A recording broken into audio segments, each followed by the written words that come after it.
হাসিনার বিচার না হওয়া পর্যন্ত কেউ যেন নির্বাচনের কথা না বলে আঙ্গুল তুলে বললেন শারজিৎ আলম।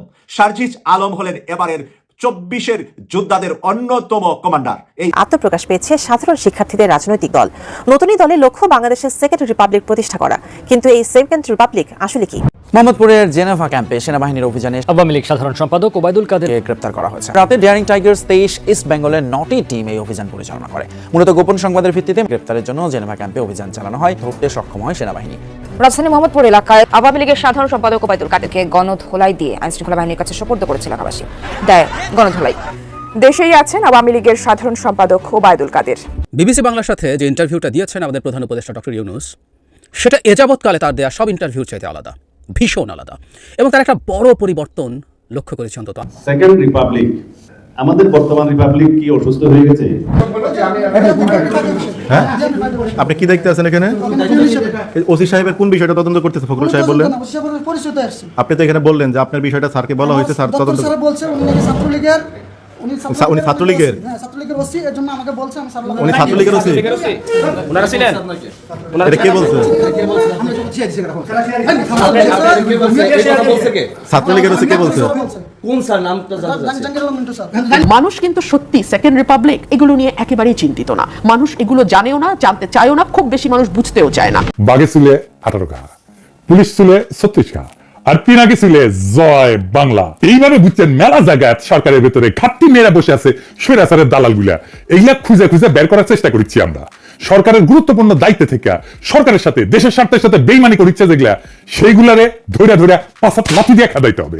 এই আসসালামু আলাইকুম প্রিয় দর্শক, দেশের রাজনৈতিক প্রেক্ষাপট বা রাজনৈতিক পরিস্থিতির উপর বিশ্লেষণ করে আপনাদের সামনে কিছু গুরুত্বপূর্ণ ভিডিও ফুটেজ নিয়ে হাজির হয়েছি। এমনকি দর্শক, আমি আশা করছি যারা ভিডিওটি অন করেছেন তারা ভিডিওটি না টেনে সম্পূর্ণ মনোযোগ সহকারে দেখবেন, তাহলে এই ভিডিওর মূল রহস্য বা আসল ঘটনাগুলো জানতে বা বুঝতে পারবেন। তো প্রিয় দর্শক, আমি আর বেশি কথা বাড়াবো না, চলুন দেখে আসি আজকের সেই কাঙ্ক্ষিত ভিডিওগুলো। তবে তার আগে বলি, যারা এখনও চ্যানেলটি সাবস্ক্রাইব করেননি তারা সাবস্ক্রাইব করে পাশে থাকা বেল আইকনটি বাজিয়ে দিবেন, আর যারা ইতিমধ্যে সাবস্ক্রাইব করে রেখেছেন তাদেরকে অসংখ্য ধন্যবাদ। তো চলুন দর্শক, একটা লাইক দিয়ে আমরা ধারাবাহিকভাবে সকল ভিডিওর বিস্তারিত আলোচনা দেখে আসি। হাসিনার বিচার না হওয়া পর্যন্ত কেউ যেন নির্বাচনের কথা না বলে আঙ্গুল তুলে বললেন শারজিৎ আলম। শারজিৎ আলম হলেন এবারের 24-এর যোদ্ধাদের অন্যতম কমান্ডার। এই অন্যতম কমান্ডারের কথা আজকের এই দিনে এই সময়ের উপযোগী কিনা সেই বিষয়টা নিয়ে আপনাদের সামনে কথা বলবো। কথা বলার প্রসঙ্গে আরেকটি কথা আপনাদের সামনে তুলে নিয়ে আসছি। শেখ হাসিনার দোসর এবং আমলারা হঠাৎ পালানের হিড়িক পড়েছে এবং তাদের সয় সম্পত্তি বিক্রির এখন হিড়িক চলছে দেশে দেশে। শেখ হাসিনার যারা লেসপেন্সার ছিলেন তারা সয় সম্পত্তি বিক্রি করে কোনো রকম কোনো দামে, যত কম দাম হোক আর বেশি দাম হোক, বিক্রি করে দেশ থেকে পালানের এখন হিড়িক চলছে। এই দুটা বিষয় নিয়ে আমি আপনাদের সাথে কথা বলছি আজকে। প্রিয় দর্শক, আমি মাত্র 12 ঘন্টা আগে কথা বলেছিলাম যে বাংলাদেশে ডক্টর মোহাম্মদ ইউনূস সাহেব বলেছেন ডিসেম্বরে নির্বাচন হতে পারে। আগের ভিডিওটাতে আপনারা অনেক মানুষ দেখেছেন যে হতে পারে শব্দটার বিশ্লেষণ আমি করেছিলাম। হবে আর হতে পারের মধ্যে তফাৎটা কি সেটা আমি সেখানে বলেছি।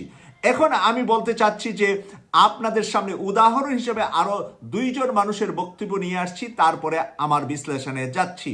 বাংলাদেশের সংস্কার কর্মসূচি সমর্থন করে ইইউ, ইউরোপিয়ান ইউনিয়ন বাংলাদেশে সংস্কার কর্মসূচি সমর্থন করে আরেকটি এনটিভির ব্রেকিং নিউজ।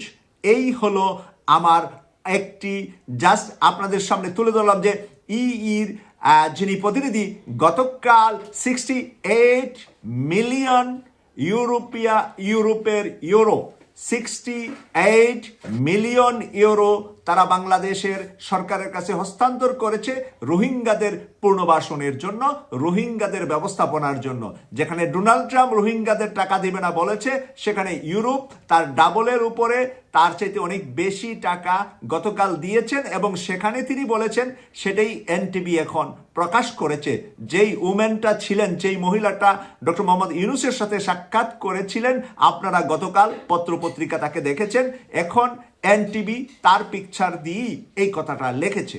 আরেকজন মানুষ আপনাদের কাছে পছন্দ বা অপছন্দেরও হতে পারে, আমার কাছেও পছন্দের ছিল এক সময়, এরপরে মাঝখানে উনার এক কথায় উনি অনেকটা রংপুরে গিয়ে একটা কথা বলেছিলেন বদিউল আলম মজুমদার, সেই কথা থেকে আমরা সবাই তাকে কিন্তু অনেকটা হুঁশিয়ার করেছিলাম। এখন যেরকম উনি আরেকটি কথা আজকে বলেছেন, সেটা হলো সংস্কার ছাড়া নির্বাচন হলে এদেশে আবারও স্বৈরাচারের পুনরুত্থান হবে, স্বৈরাচারের পুনরুত্থান হবে যদি সংস্কার ছাড়া নির্বাচন হয়। তাহলে বদিউল আলম মজুমদারের কণ্ঠস্বর পাল্টিয়ে ফেলেছে। কেন পাল্টিয়ে ফেলেছে? পাল্টিয়ে ফেলার পিছনে সবচেয়ে বড় কারণ হলো গতকাল ইউরোপিয়ান ইউনিয়নের প্রতিনিধির সাক্ষাৎ এবং বাংলাদেশকে আগামী দিনগুলোতে লিড দেওয়ার জন্য ইউরোপের সর্বোচ্চ শক্তি থাকবে ডক্টর মোহাম্মদ ইউনূসের পাশে। আত্মপ্রকাশ পেয়েছে সাধারণ শিক্ষার্থীদের রাজনৈতিক দল। নতুন এই দলের লক্ষ্য বাংলাদেশের সেকেন্ড রিপাবলিক প্রতিষ্ঠা করা, কিন্তু এই সেকেন্ড রিপাবলিক আসলে কি? সেকেন্ড রিপাবলিক, আমাদের বর্তমান রিপাবলিক কি অসুস্থ হয়ে গেছে? মানুষ কিন্তু সত্যি সেকেন্ড রিপাবলিক এগুলো নিয়ে একেবারেই চিন্তিত না। মানুষ এগুলো জানেও না, জানতে চায়ও না, খুব বেশি মানুষ বুঝতেও চায় না।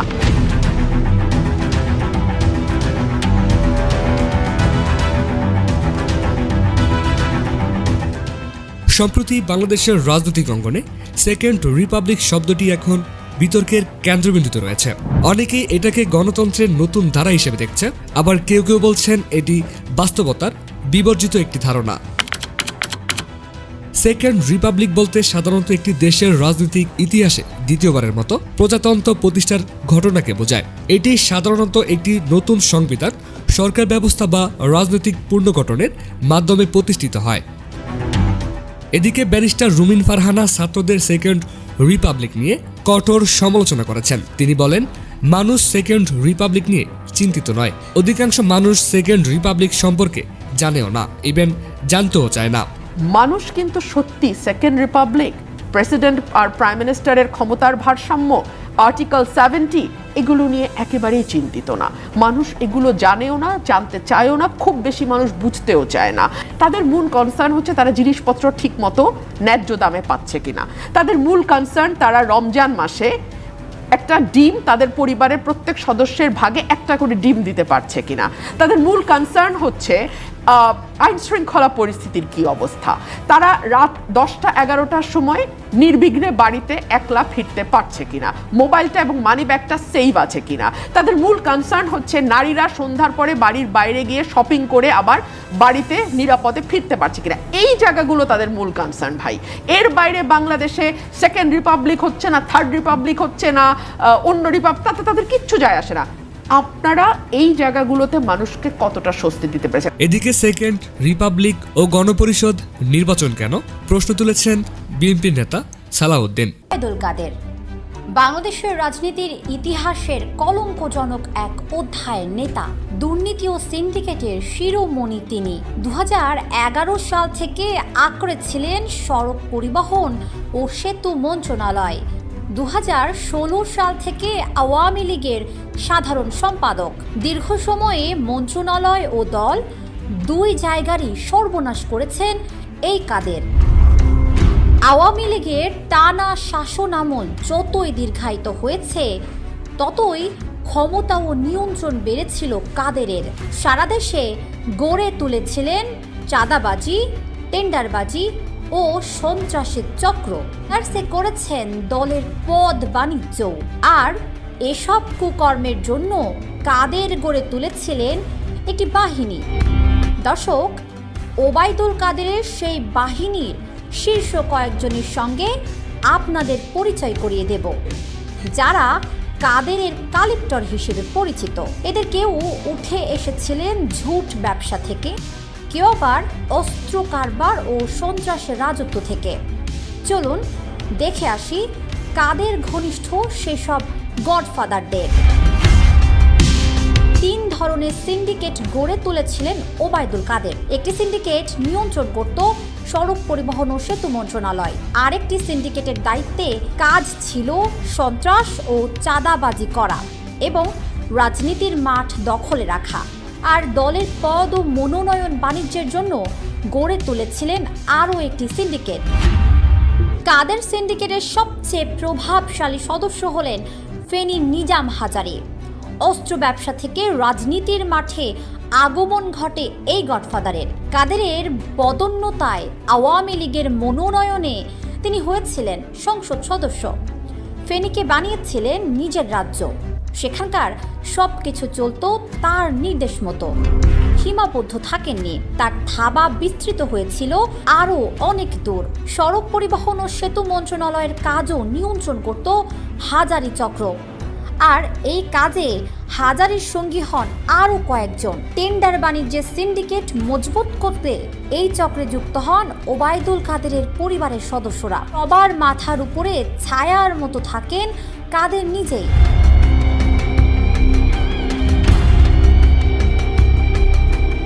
দোর্দণ্ড প্রতাপশালী এই সিন্ডিকেটের হাতে চলে যায় সড়ক ও সেতু পরিবহন মন্ত্রণালয়ের 90% কাজ। 2011 সাল থেকে 2024 সালের জুলাই পর্যন্ত সওজের মোট কাজের 90%ই করে হাতে গোনা 12 থেকে 15টি ঠিকাদারি প্রতিষ্ঠান। প্রতিষ্ঠানগুলো প্রায় 75,000 কোটি টাকার কাজ পায়। এসব কাজ থেকে মোটা অঙ্কের অর্থ কমিশন হাতিয়ে নেয় কাদের সিন্ডিকেট। ওবায়দুল কাদের চক্রের আরেক হোতা হলেন টাঙ্গাইলের ছোট মনির। একসময় তার বিরুদ্ধে অস্ত্র ব্যবসার অভিযোগ ছিল। কাদেরের বদন্যতায় সেই ছোট মনির 2018 সালে পেয়ে যান নৌকার মনোনয়ন। 2 দফায় হন সংসদ সদস্য। ডন হিসেবে আত্মপ্রকাশ করেন। নানা ধরনের সন্ত্রাসী কর্মকাণ্ড, টেন্ডারবাজি, পরিবহন বাণিজ্য নিয়ন্ত্রণ, এমনকি ধর্ষণের পর হত্যার মতো অভিযোগ রয়েছে ছোট মনিরের পরিবারের বিরুদ্ধে। ওবায়দুল কাদেরের বিরল আবিষ্কার হলেন গাজীপুরের সাবেক মেয়র জাহাঙ্গীর আলম।